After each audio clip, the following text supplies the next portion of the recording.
we need egg tofu, Chinese cabbage, dark sauce, light sauce, onion, garlic, and some ginger.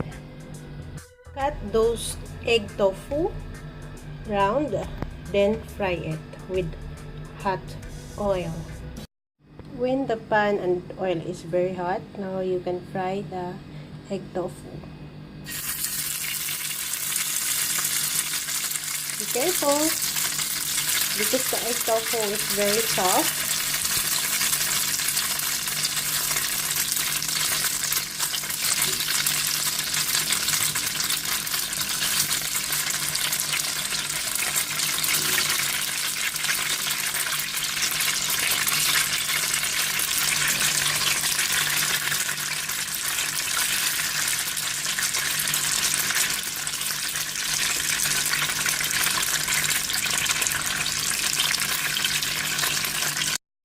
Now you're going to flip.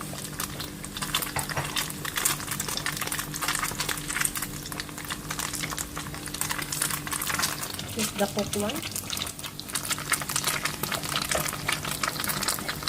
Now set aside the fried egg tofu for the toppings of our stir-fry Chinese cabbage. We're going to fry the Chinese cabbage. We're going to use the garlic, ginger, onion, and the Chinese cabbage. I do separate the leaves with the stem. So we were going to fry first the onion.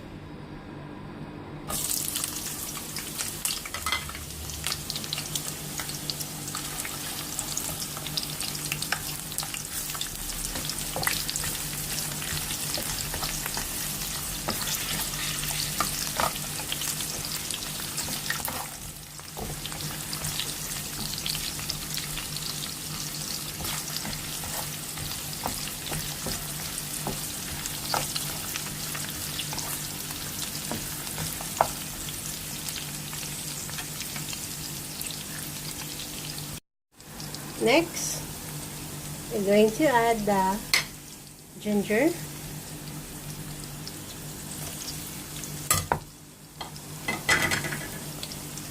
and then garlic,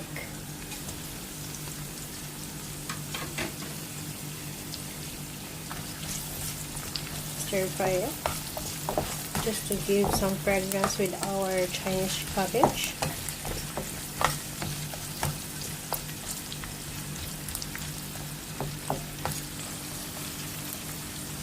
Then we're going to add our cabbage, the steamed cabbage.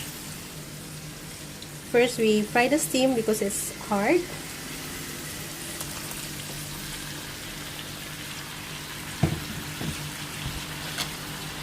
So this recipe, guys, is very healthy. Chinese cabbage itself is very good in our body. At the same time, the egg tofu. So, just stir fry. Give some time.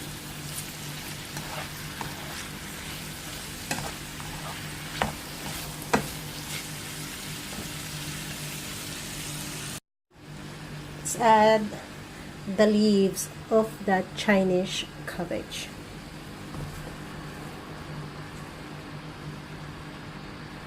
Then stir fry.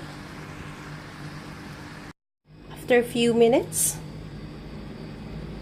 here's our stir-fry cabbage. Now we're going to add, I did not add any water, just make its own water. Now let's add the dark sauce.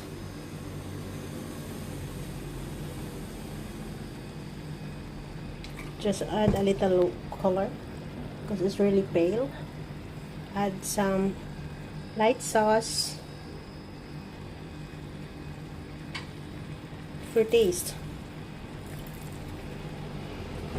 Then mix it.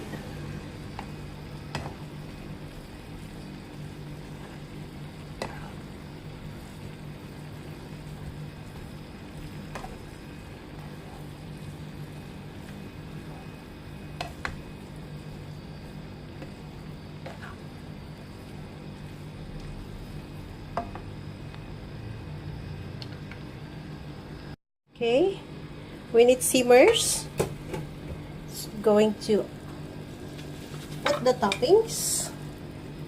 Our fried egg tofu. Just put it on top.